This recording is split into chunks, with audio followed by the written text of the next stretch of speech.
There is a specific kind of tired that no amount of sleep fixes. You know the one. You wake up, and the first thing you do, before you even fully open your eyes, before your brain has had a single second to just exist in silence, is reach for your phone. Not because something important happened, not because you were waiting for a message, just because.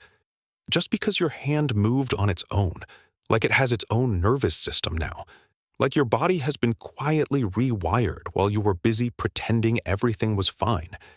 You scroll through nothing for 12 minutes and put the phone down feeling vaguely worse than before, slightly hollow, a little more behind on whatever invisible race you are apparently running. And then you get up and go about your day carrying that feeling like a fog you cannot shake. This is the video for that feeling. This is why it sucks to have a brain in 2026.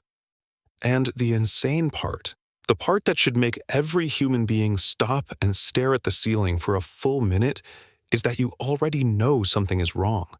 You have known for a while.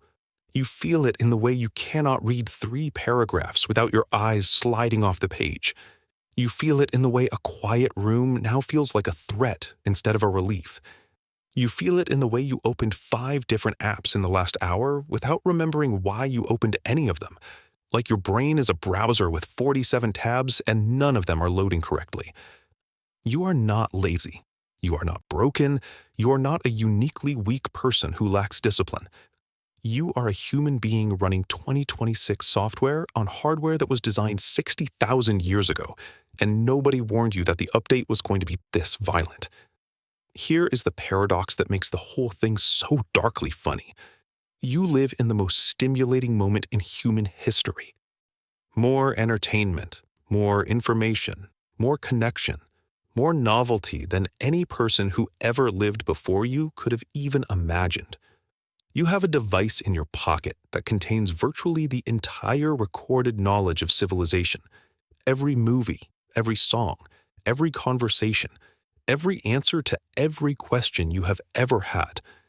And somehow, despite all of that, despite having access to more than anyone ever has, you are bored. Not just occasionally bored, chronically, existentially, frighteningly bored. You are bored between notifications. You are bored during videos that are actively playing. You are bored in conversations with real human beings who are right in front of you. You have so much that your brain has stopped being able to feel any of it. And the solution your brain keeps proposing is more, which is the same logic as pouring gasoline on a fire to put it out. The concept you need to understand to explain all of this is dopamine, but not in the way productivity influencers explain it on YouTube, where they make it sound like dopamine is a villain you need to defeat with cold showers and journaling. Dopamine is not the reward itself. That is the part most people get wrong. Dopamine is the anticipation of the reward. It is the reaching, the seeking, the moment right before you find out if something good is about to happen. Your brain is not releasing dopamine when you get a like on a photo. It is releasing dopamine in the half second before you check to see if you got one. The checking is the drug. The result is almost irrelevant. Your brain is a slot machine player who has convinced himself he loves gambling when really he just loves pulling the lever. Because pulling the lever, that exact motion of checking, of refreshing, of scrolling to find out what is next, that is where the chemical reward lives.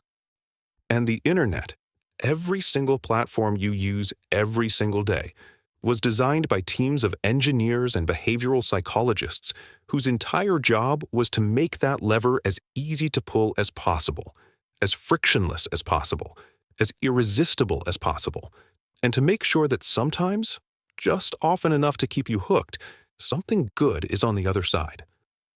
Think about what your average hour online actually looks like from your brain's perspective. You open Instagram and scan for something surprising. Dopamine spike. You open Twitter and read something outrageous. Dopamine spike. You see a thumbnail that promises you something fascinating and click it, and 4 seconds in you realize it is not that fascinating and close it and open something else. Dopamine spike. Withdrawal. Dopamine spike. withdrawal. You do this not for an hour, but for several hours a day. Every day, hundreds of these microcycles running through your nervous system, each one training your brain to expect stimulation faster, to get bored quicker, to need novelty sooner. Your brain is learning a new rhythm, and that rhythm sounds like static at 200 beats per minute. And then you try to sit down and do something that requires sustained focus. Write an email, read a chapter, have a conversation without checking your phone. And your brain, freshly trained on millisecond dopamine cycles, looks at you like you have asked it to run a marathon after years of teaching it that walking 10 steps and stopping is the entire concept of exercise. Pause here for a second. Before we go further into just how thoroughly the internet has remodeled your nervous system without your consent, I want to ask you something directly. Do you recognize yourself in this? Not in a vague general way. Specifically, do you know that hollow post-scroll feeling where you put the phone down and feel somehow more empty than before you picked it up? If you do, drop "I feel this" in the comments. Because there are people watching this right now who think they are the only ones who feel this way, who are quietly convinced there is something wrong with them specifically, and seeing your comment might be the thing that makes them feel a little less alone tonight. The modern version of this problem is not just about dopamine cycles, though. There is a layer on top of that which is even more destabilizing, and it is the algorithmic manipulation of your emotional state in real time. Every platform you use has a model of you. Not a rough sketch, a detailed, constantly updated, machine-learned profile of exactly what content makes you feel fear, anger, curiosity, arousal, outrage, and most importantly, what combination of those feelings makes you forget to close the app. Outrage is particularly valuable to these systems because outrage keeps people engaged longer than joy does. Joy peaks and fades. Outrage sustains. So your feed, without you ever asking for it, has been quietly optimized to make you angrier, more anxious, more afraid, more activated. Because an activated person is an engaged person, and an engaged person is a monetized person. You are not using the internet. The internet is using you, and it is very good at its job. This is where the doom-scrolling phenomenon becomes genuinely sinister instead of just sad. Doom scrolling is what happens when your brain's threat detection system gets hijacked by an infinite content engine. Your brain has a primal mechanism, developed over millions of years, that compels you to gather information about dangers in your environment. Because knowing about a threat, even one you cannot do anything about, gives your nervous system a slight sense of control over it. The algorithm learned this. It feeds you danger. War, crime, disease, economic collapse, social disintegration, whatever particular flavor of catastrophe keeps your thumb moving. And your ancient, well-meaning, completely overwhelmed brain keeps scrolling because somewhere deep in its architecture, it believes that if it just gathers enough information about everything that is wrong, it will eventually feel safe. It will not. There is no amount of bad news that produces safety. There is no bottom to that scroll. Your nervous system ends these sessions not informed and prepared, but fried, flooded, and exhausted from processing 1,000 crises that it has absolutely no power to influence, each one triggering a small stress response, and all of those small stress responses stacking on top of each other across months and years into a kind of low-grade chronic anxiety that feels like your new personality, but is actually just damage. The attention span collapse is real, and it is measurable, and it is accelerating, and it is not because your generation is weaker or lazier than previous ones. A study from Microsoft found that the average human attention span dropped from 12 seconds in 2000 to 8 seconds in 2015, which is, yes, shorter than a goldfish, and that was almost a decade ago, before short-form video content became the dominant format of human communication. When TikTok and Reels trained hundreds of millions of people to expect a complete, emotionally satisfying narrative arc in under 60 seconds, they did not just create a new content format. They restructured what the brain understands a satisfying unit of experience to feel like. Anything longer than that now requires effort. Anything longer than that now feels like work. A movie is work. A long conversation is work. A book is a triathlon. Your brain keeps checking for the skip button that is not there. What makes all of this genuinely tragic, rather than just inconvenient, is the loneliness underneath it. Not the loneliness of being alone, though that is real too, but the specific modern loneliness of being constantly connected and somehow more isolated than ever. You can message anyone on Earth. You can see what your friends from middle school are doing right now. You can watch a stranger in South Korea eat dinner and feel a kind of parasocial warmth from it. And yet the rates of reported loneliness, especially among young Americans, are at historic highs.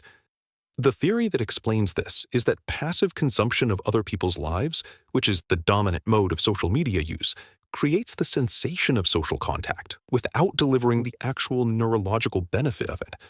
Your brain notices the faces and the voices and the social information and processes it as social interaction, but then nothing happens.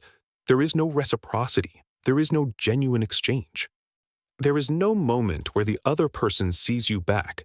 So you get the cost of social exposure, the cognitive load, the emotional activation, without any of the payoff. And you are left with a kind of emotional junk food hangover, full but undernourished, connected but unseen. The first thing you need to understand about surviving this is that you cannot willpower your way out of it. This is the part the productivity influencers always skip because it is not very inspiring. The platforms you are using were designed by some of the most brilliant minds of the last 30 years, with hundreds of billions of dollars in resources and the complete behavioral data of billions of people, specifically to be stronger than your willpower. Your willpower is a post-it note taped over a fire hose. What you need instead of willpower is friction. The human brain does not make rational decisions about what to do next. It makes decisions based on what is easiest. The app you open most is the one that is easiest to open. The behavior you repeat is the one your environment makes most automatic. So the actual intervention is not to try harder. It is to make the default harder. Delete the app from your home screen and put a note app there instead. Put your phone in another room before bed. Turn off every notification that is not a direct message from a human being. Make the lever harder to pull. Make the unconscious reach meet resistance. Give your brain even 2 seconds of friction before it begins the cycle, and you will catch yourself doing it. And catching yourself is the beginning of actually having a choice. The second thing, which sounds simple and is absolutely not, is to deliberately reintroduce boredom into your life. Real boredom. The kind where nothing is happening and you are not reaching for anything, and your brain is just sitting there making noise at you. This is terrifying for people who have spent years training their brains to never be bored for even 20 consecutive seconds. Boredom feels like a problem now. It feels like something has gone wrong. But boredom is not a problem. Boredom is the state in which your default mode network activates, the part of your brain responsible for daydreaming, self-reflection, creative connection, processing emotions, generating original thought. All the things that make you interesting as a person, to yourself and to others, come from that quiet space. When you never allow boredom, you never process your own experiences. You never develop opinions that came from the inside. You become a surface that content passes through rather than a person who thinks things. Sit in silence for 10 minutes without your phone and notice how violently uncomfortable it is. Because that discomfort is not evidence that something is wrong. It is evidence of how much rewiring has already happened, and it is also the exact point where the rewiring back can begin. There are also several smaller, specific practices that work not because they are magical, but because they directly target the mechanisms causing the damage. Charge your phone outside your bedroom. The first and last 30 minutes of your day are neurologically precious, the moments when your brain is transitioning between sleep and waking, and filling them with social media is like pouring hot sauce in your eyes and wondering why the world looks blurry. Use a physical alarm clock. Yes, an actual clock, so that the phone has no legitimate reason to be in the room. Batch your checking, meaning instead of responding to the constant pull of notifications throughout the day, designate 2 or 3 specific windows where you check everything at once and then close it. This alone will feel like getting an extra 2 hours back, because what you are losing is not just the minutes you spend on the app, but the recovery time your attention needs after each interruption. Take a genuine day off from the internet once a week. Not a reduced use day, a full off day. You will feel anxious for the first few hours, and then around hour 4 or 5, something strange and wonderful happens, which is that your brain starts generating its own content, your own thoughts and memories and ideas and observations, and you remember that there is a person in there who existed before the feed told you who you were. Read something long every day. Not an article, not a thread. A book, a long essay, anything that requires you to follow a single line of thought for more than 5 minutes. Not because reading is virtuous and screens are bad, but because long-form reading is the specific exercise that rebuilds the neural pathways for sustained concentration, the same pathways the short-form internet is actively eroding. Think of it as physical therapy for your attention span. And curate what comes in. Most people treat their information diet with far less care than their food diet. You would not eat out of a dumpster because someone handed you a fork, but you will consume whatever the algorithm serves you because it showed up on your screen. You have the ability to actively choose what you follow, what you read, what content gets your attention, and exercising that choice, rather than passively receiving whatever the machine thinks will keep you engaged, is one of the most radical acts of psychological self-determination available to you right now. Your brain was not built for this.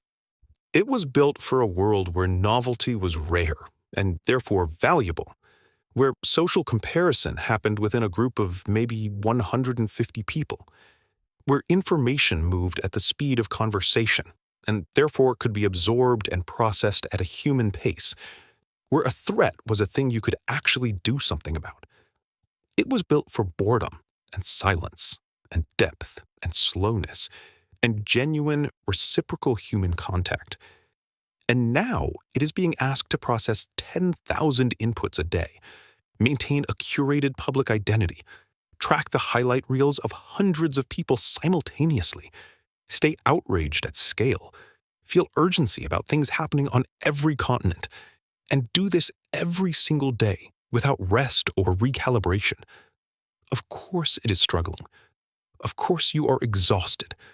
Of course focus feels impossible and peace feels foreign, and you keep reaching for your phone even when you know it is not going to make you feel better. You are not weak. You are just a person trying to live in a world that was not designed for people. The choice, and it is a choice, even if it does not feel like one yet, is to start slowly, imperfectly, and without drama, reclaiming your attention. Not to delete every app and move to the woods, not to become a monk, just to begin treating your focus as something that belongs to you, that has value, that deserves protection. Because your attention is not just a resource, it is the medium through which you experience your own life. Every moment you are present in is a moment you actually lived. Every moment you spent scrolling through someone else's version of existing is a moment that passed without you in it. That is not a moral judgment. That is just the math.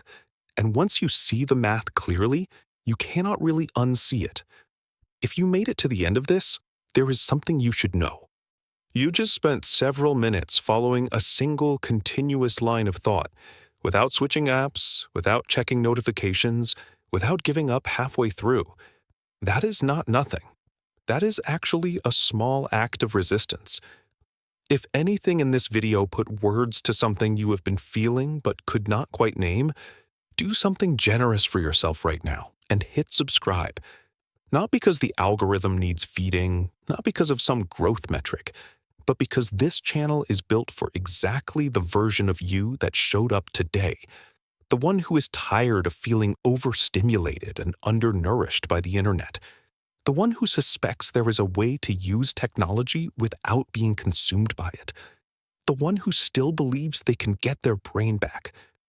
There is a whole library of content here about that exact project. You are already in the right place. And if this video earned it, the like button is right there. You know what it does. Use it like you mean it.